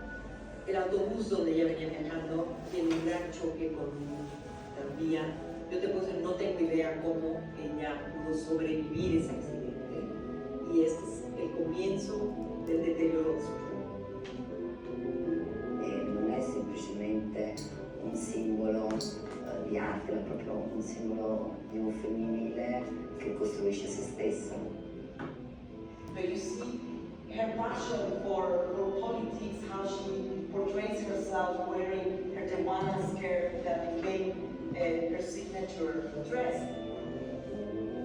El vestido Tehuana tiene una construcción muy particular. Aparte de venir del matriarcado, debe representar la mexicanidad, todo el adorno se concentra del torso para arriba. Tienes este tocado y todos los collares aquí. Eso le permitía que el espectador la viera del torso hacia arriba, distrayéndolos de todo su cuerpo roto adentro.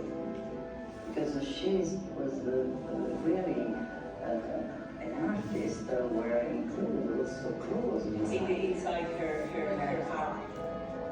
Esta relación de cubrir y descubrir está presente todo el tiempo en su obra. Cómo ella cubre con el vestido, pero descubre a través del arte. Cuando tú ves sus pinturas, sientes que ella te habla a ti. Si eres víctima de una infidelidad, si te sientes triste, si tienes alguna diferencia física, y es esto lo que la lleva a ser un ícono que perdura por lo que representa. Nos habla a todos. Siamo l'unico animale che si veste, quello che ci caratterizza, e quindi credo che attraverso gli abiti uno veramente può sempre trasformarsi. For your generosity and for your love for Mexico and for Frida, it's been really amazing also to do this collaboration. Thank you for the support.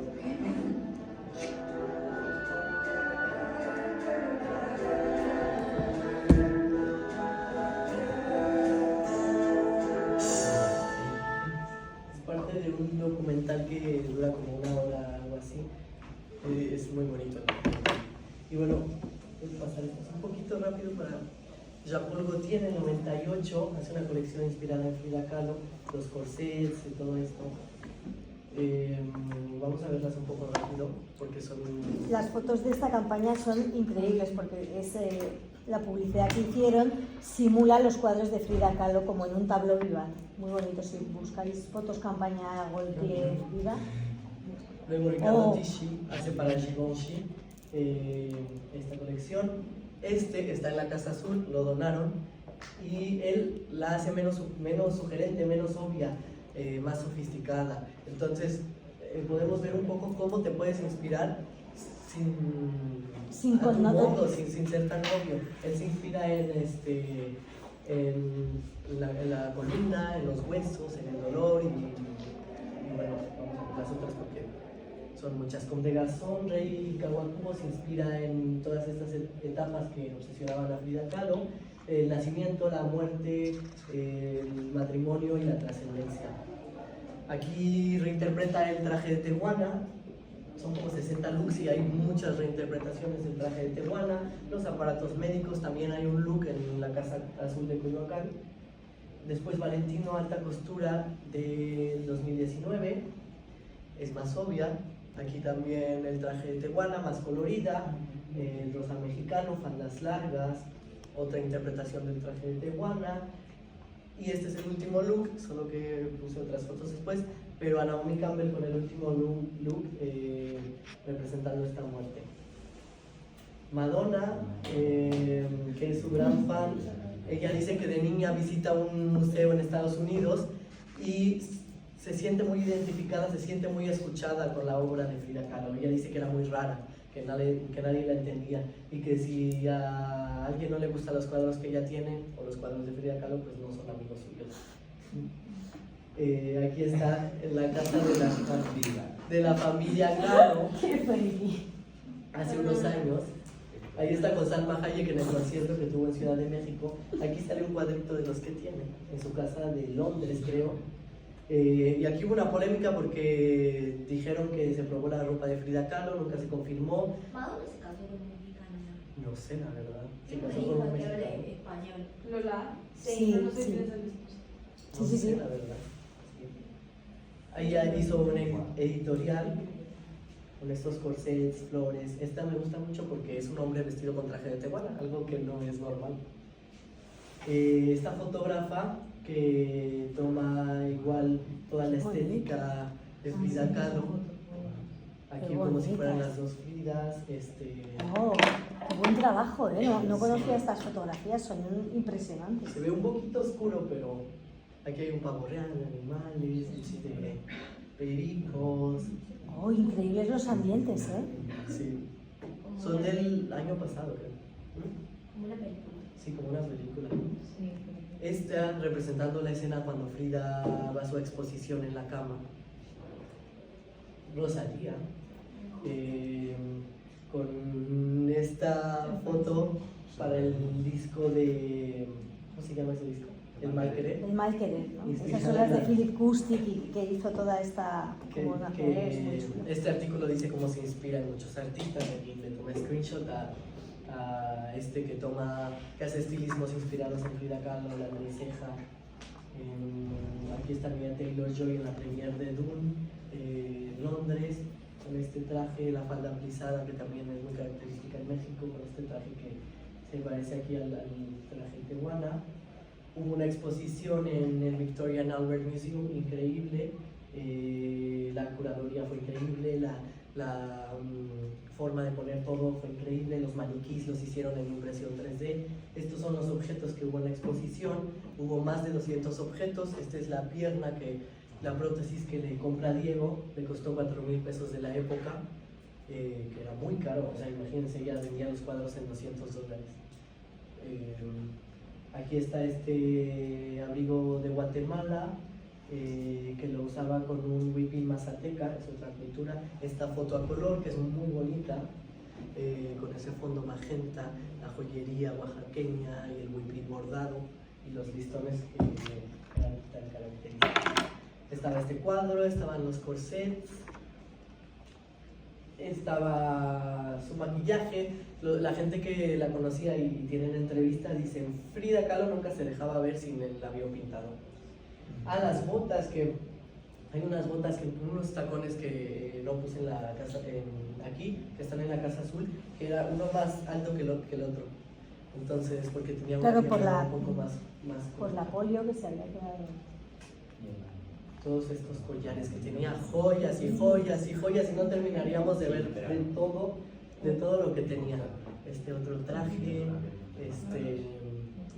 el rebozo magenta, que si no me equivoco ese se lo hace Ramón Vallosera, que vale la pena investigar. Esta exposición en Suecia, después Diego Rivera construye el Anahuacalli, que es un museo en la Ciudad de México, que con la idea de hacer una pirámide prehispánica.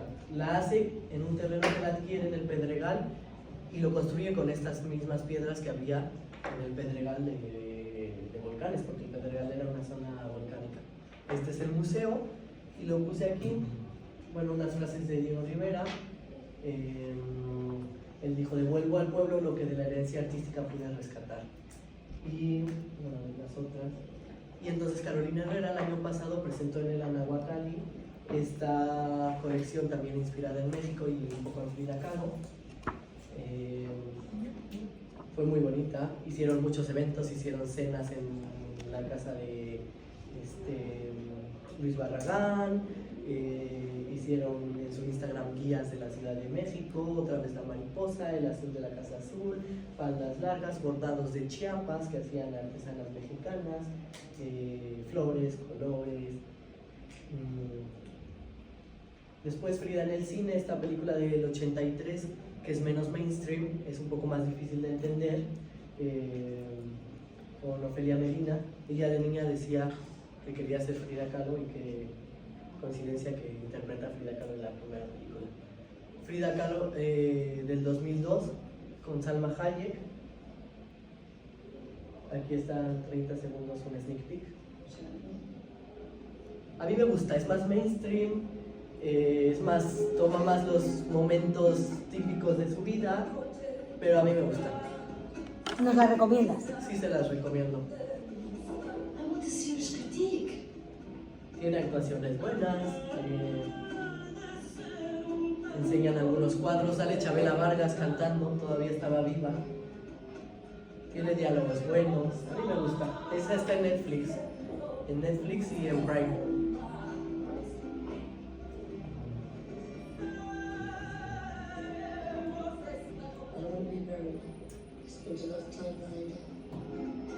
Este es otro cuadro que se llama El Sueño.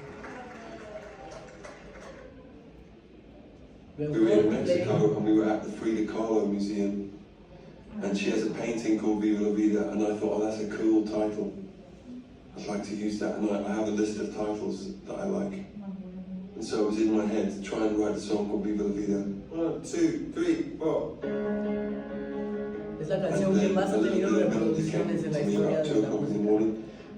Bueno, etc. ¿Esa canción te inspirada en el cuadro? Frida Kahlo. Sí, yo eso sí lo sabía, porque claro, es que Viva la Vida es como de los... Bueno, pero no sabía, perdón. Aquí hay... No, pero que yo de aquí no sabía nada, salvo eso. O sea, un francés que dice estas frases de Frida. Frida Kahlo a dit: des pieds, pourquoi en voudrais-je? De pie, pourquoi en voudrais-je? Si j'ai des ailes, pourquoi si es para qué los quiero si tengo alas para volar. Esta otra de allá. Qui se sentent bizarres, imparfaits, de la même manière que moi. En fin de compte, nous pouvons endurer beaucoup plus que ce que nous pensons. Si nos yeux voyaient les âmes au lieu des corps, combien notre idée de la beauté serait différente. Yo solía pensar que era la persona más extraña del mundo, pero luego pensé, hay mucha gente así en el mundo, tiene que haber alguien como yo que se sienta bizarra y dañada de esta misma forma. Me la imagino e imagino que ella también debe estar por ahí pensando en mí. Bueno, yo espero que si tú estás por ahí y lees esto, sepas que sí, que es verdad. Yo estoy aquí y soy tan extraña como tú. Me pinto a mí misma porque soy a quien mejor conozco.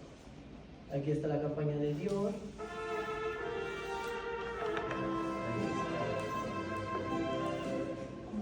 Bueno, el video para la campaña de esta colección.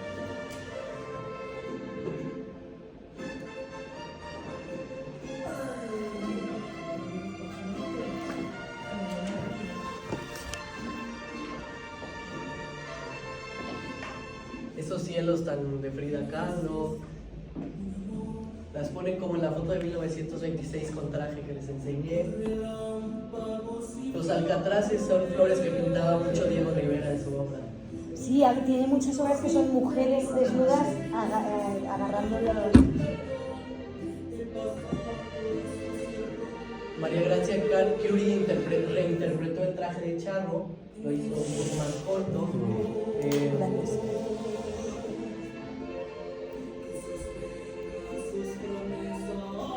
También hicieron una bolsa, colaboraron con artistas mexicanos, hicieron una Lady Dior con técnicas de artesanos mexicanos, flores, mariposas.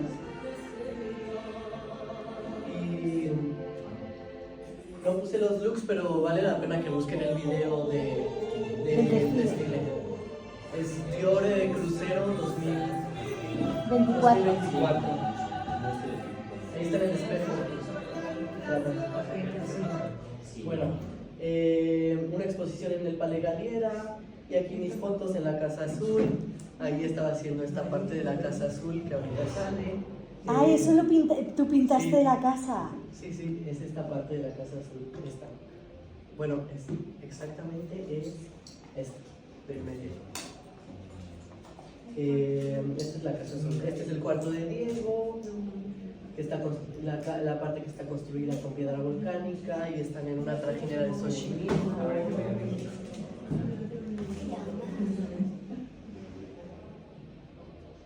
Y sí, era azul cuando escribía sus libros. Ahí está Velázquez, Rembrandt, Da Vinci, Arte de México. Esta es la otra casa que está como a 10 minutos en San Ángel. ¿Tú has ido ahí? Sí. Ella fue a esta, de San Ángel. Sí, yo me confundo porque como las dos son azules. Esta sale en la película de Salma. Ahí abajo sale cuando le engaña con Cristina. Sí, vean la película de Salma. Estos se llaman figuras de Judas, que son figuras de cartón. Esta es la otra casa. Sí, esa. Y se les metían fuegos artificiales durante las fiestas mexicanas, explotaban. Aquí está el de Givenchy por Ricardo Tisci. Los tranvías en Coyoacán. Su cocina. Una cocina muy característica mexicana. Con las ollas de barro. Y esto, parte de su diario que pone pies para que los quiero, si tengo alas para volar. Ahí estoy yo. ¡Ay, qué guapo! ¡Qué lindo! Y bueno, finalizo con una conclusión que escribí en nota.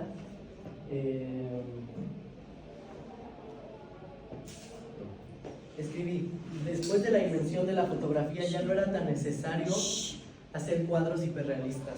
La cotidianidad se empieza a representar de diferentes maneras.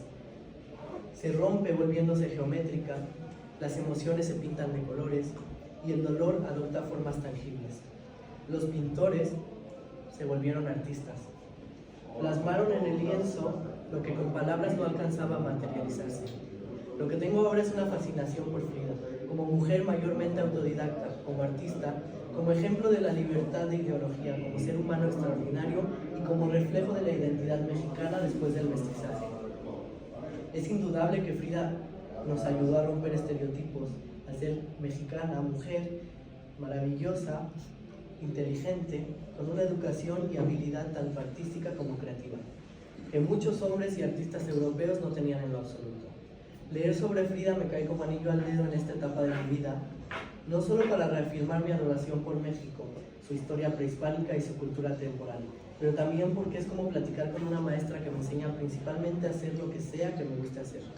Una maestra que me enseña a analizar la sociedad, que me enseña la importancia de la curiosidad y de tener una voz única y propia, la cual hacer sonar sin escuchar los gritos que intenten silenciarla. Y como decía ella, a vivir la vida.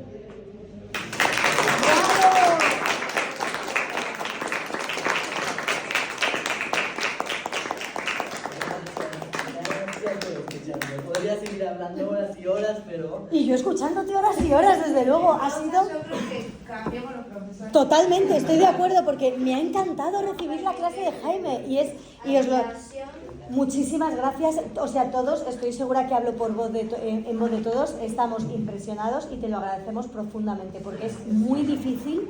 Es muy difícil estar hablando durante 2 horas, preparar una clase, controlar las fechas, controlar la cronología, los datos, elegir las imágenes y maquetarlas y además hacerlo llegar con tal honestidad. porque creo que todos hemos entendido que esta sesión estaba preparada desde el corazón, la honestidad y pues la pasión que siente Jaime y que yo os animo, es decir, a todos nos ha apasionado Frida Kahlo y yo por lo menos voy a ver la película y voy a seguir investigando, leyendo, aprendiendo, pero más allá de esa experiencia que nos ha regalado nuestro compañero, porque es un regalo para nosotros, también quiero dejar aquí claro que no va a haber un privilegio en la nota con Jaime, o sea, yo le dije a Jaime, voluntariamente, ya que controlas este tema y te apasiona, lo quieres compartir, y él accedió, opción abierta para todos. Pero también os animo a intentar a los demás, si los tenéis ya será maravilloso, si los buscáis, a tratar de inspirarnos y nutrirnos con tantas y tantas personas que crean, que siguen creando, que han creado universos tan fascinantes y de los que nosotros no solo podemos inspirarnos para vivir nuestra vida, sino también para crear, ¿no? Creo que es muy valioso, ese es el valor del arte, ¿no? Dicen, el arte no transforma la sociedad, bueno, pero nos transforma a nosotros mismos como personas, ¿no? Y ya por eso merece la pena seguir aprendiendo. Así que otro aplauso para Jaime.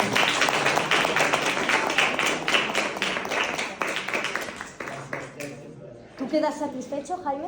Sí, tengo muchos más datos y así, pero sí. No dejes de que te fascine tanto, creo que es por ahí, tu vida se va como que toda esta fascinación por Frida y tal, y todo el conocimiento y esto, creo que o sea, por ahí, no dejes porque creo que te va a ir bien en la vida por eso.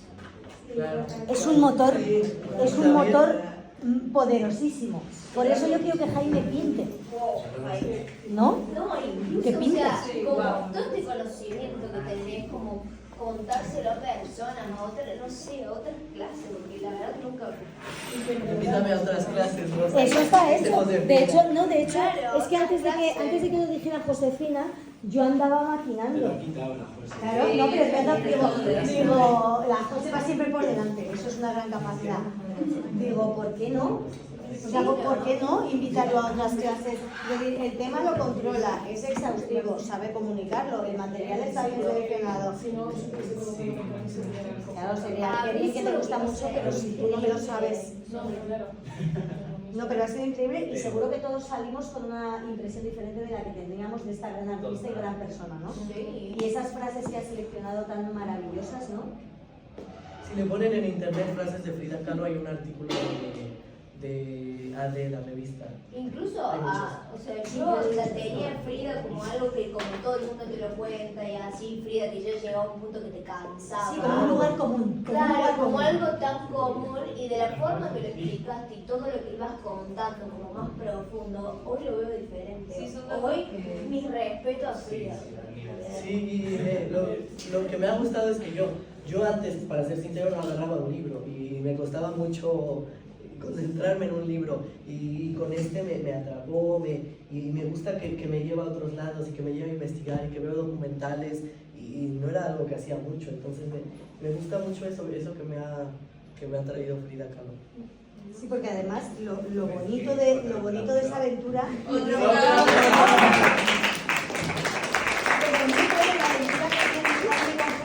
es que nunca se va a acabar, porque eso sí que es un amor eterno, es decir, siempre vas a poder seguir aprendiendo, viendo diferentes matices a través de la lectura, siempre se va a generar más conocimiento sobre Frida Kahlo, autores que hayan hablado de ella, increíble, increíble. Hoy es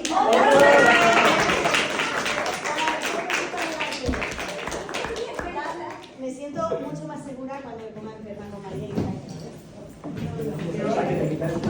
no, con todo gusto, mucho mejor que, vamos, o sea, ojalá.